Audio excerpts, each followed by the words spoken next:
Hi everyone, I'm Davide from Delphi Labs. I'm a Mars contributor.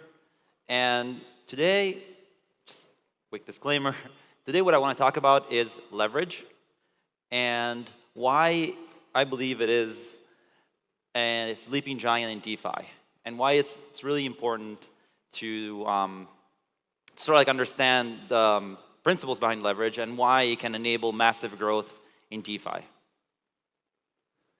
So what is leverage?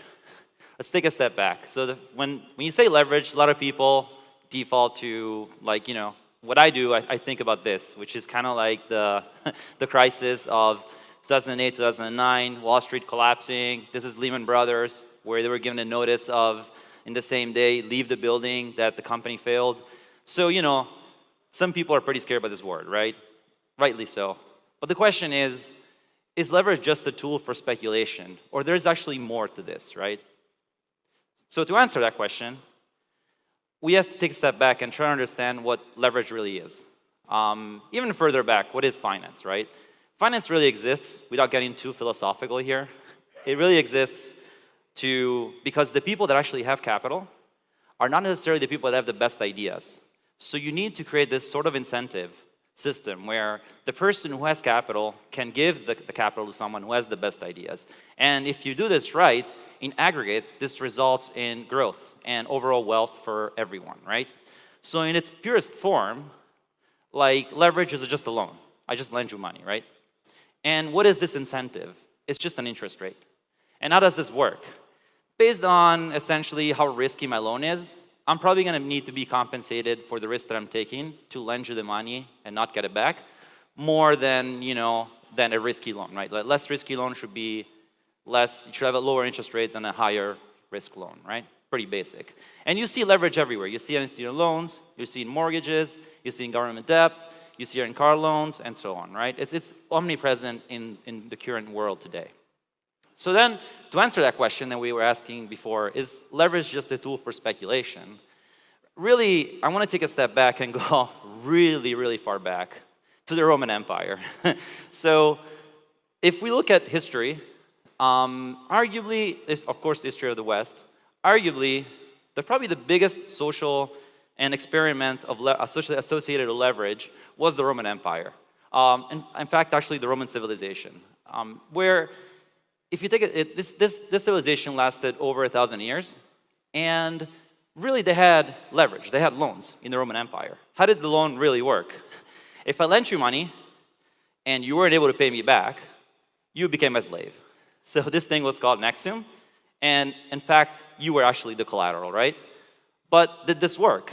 It actually, of course, there's many other things that made the Roman civilization successful, but this certainly is one of them, right? What happened after the Roman civilization? We had the medieval ages. So if people think about medieval ages, what is the first thing that comes to mind, right? A lot of poverty, decline, and all that, right? So now, was leverage present in medieval ages? It actually was, but very minimal. Why? Because the Christian church essentially abolished the ability to charge an interest.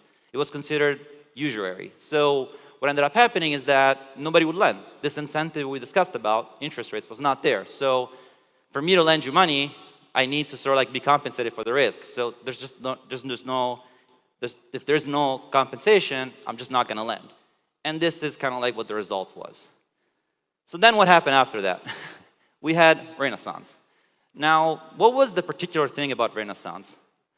The Medici family of Florence came up with this invention where they kind of circumvented the concept of not charging an interest rate. They essentially arbed the exchange rate between a loan that they would get in a country and pay in one currency, and essentially like pay it back in another where it would be different currency, and they would just arb that, and in fact charge like an inherent interest rate, right? This actually was the beginning of Renaissance, and Renaissance, we know it as this massive growth in the West, which fueled really most of the innovations that we have today in traditional finance. Things like stocks, the invention of equity, the invention of debt, government bonds, the invention of fractional reserve banking, and so on, right? And then after this, the church lifted the ban on interest rates. So really, what's the moral of the story? going all the way up to today in traditional finance. The moral of the story is that no leverage leads to stagnation and little innovation, because we don't have this incentive system we discussed about. The result is, in aggregate, we're all poorer. So is there something to learn here for crypto? Like, why is leverage an important primitive for crypto? The short answer is yes, it is. So how does leverage work in crypto? Let's briefly talk about that. There's really two main ways you can achieve leverage in crypto. One is through traditional money markets, so like the Aves and compounds of the world, just lending and borrowing. And the second one is through derivatives, specifically perps. So is there an issue with the current state of leverage in crypto? Short answer is there is. It's quite capital inefficient. And for leverage to really do its magic, it needs to be capital efficient. So let's go through like a couple examples to understand why it's capital inefficient. So if you have leverage through a money market, so the way you would do that, say you want to get exposure to an osmosis LP on leverage, the way you would do that is you would stick some collateral into a money market, you borrow over collateralized, which in itself is very capital inefficient. You can borrow, say I stick $100 into Aave, I can only borrow up to $100. In fact, I can borrow less than $100 because there's an LTV. Then I take that, I move it outside of Aave, and I go into osmosis, and essentially I stick that into an LP. And that's kind of like a levered exposure to the LP, right? Now, what's the other issue there? My LP asset can't be used as collateral in my money market. So essentially, like my probability of being liquidated on my loan on Aave is actually higher than it should be in reality, right? In a capital efficient system, you wouldn't need to do this. You could actually have the LP would be collateral itself on Aave, right? What is the issue with derivatives? So specifically with perps. So in crypto, when we talk about perps, the first thing that really comes to mind is full-on speculation. So speculation is great. It's actually a really important it's a really important principle behind providing liquidity to a market, right? So the players that actually speculate in markets are actually providing good volume, technically, to the market, right? But the issue happens when all of the volume is either speculation or it's essentially market makers that are essentially taking the other side of the bet, right?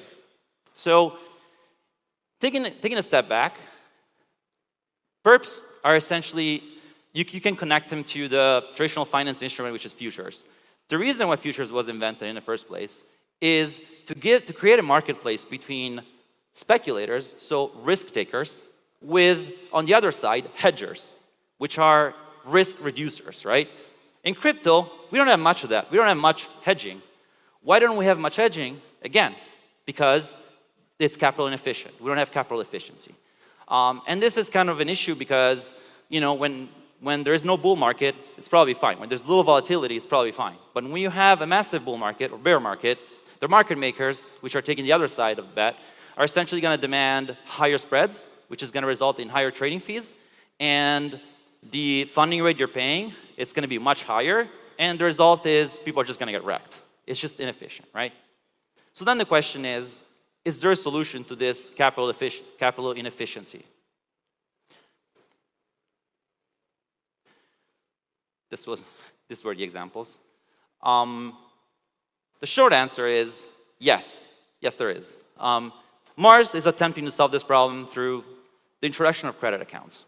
A credit account is a DeFi primitive that is akin to a sub-account on traditional, on centralized crypto, right? Things like centralized exchanges, right?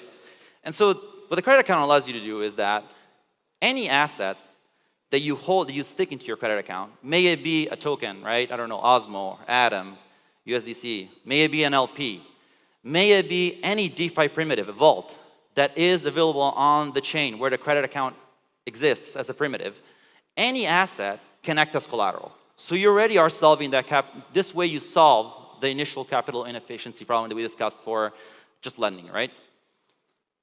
On top of that, any asset is not just acting as collateral, it's cross-collateralizing each other.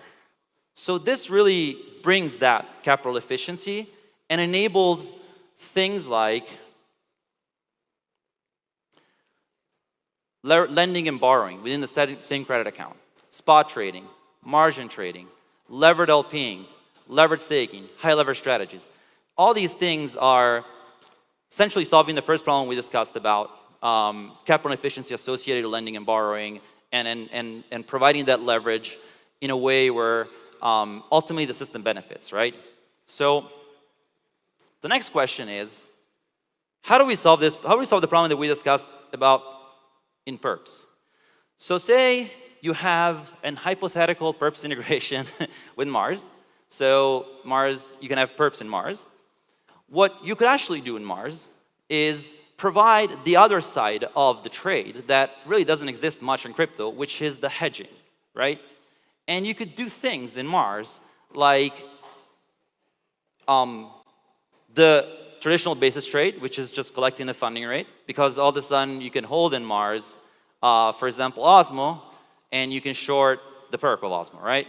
So by doing that, you're collecting the basis trade, you're collecting the funding rate, right?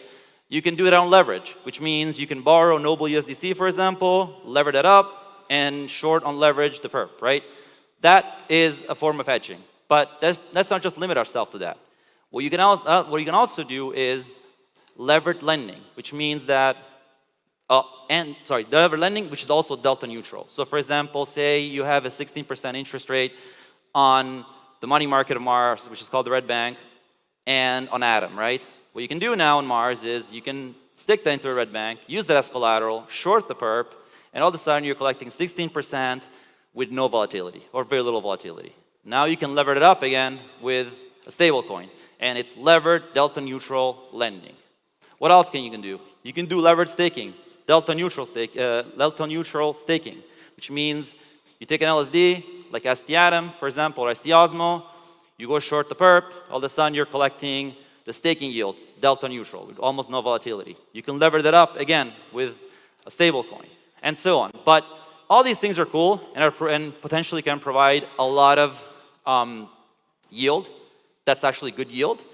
But the really thing to think about here is that you're collecting yield, but what else is happening? Your hedging is providing liquidity to the other side of the trade. So if I'm speculating with perps, and I'm going along, and there's a bull market, all of a sudden, the other side of the trade are maybe vaults that are built, maybe Apollo built something like this, vaults, or just people doing them themselves in their credit accounts, and all of a sudden, this is balancing itself. The yields are going higher here, people are providing liquidity here, they're taking less risk and hedging the risk off, and the spot traders, the leverage traders on the other side, on the long side, are not being wrecked by trading fees or by market makers, and so on. So essentially, this is translating into more capital efficiency and more yield opportunities for everyone. And this is really the moral of the story. Like, leverage in itself is not necessarily a bad thing. It's just a tool to amplify risk, so amplify rewards as well as potential losses. If used in a good way, it can help the system grow and achieve that 10 or 100x that we really want to see in DeFi. That is just there. We just need to build these primitives and get them to work to get DeFi the way we want, to the point that we want to get to. That's pretty much it. Thanks.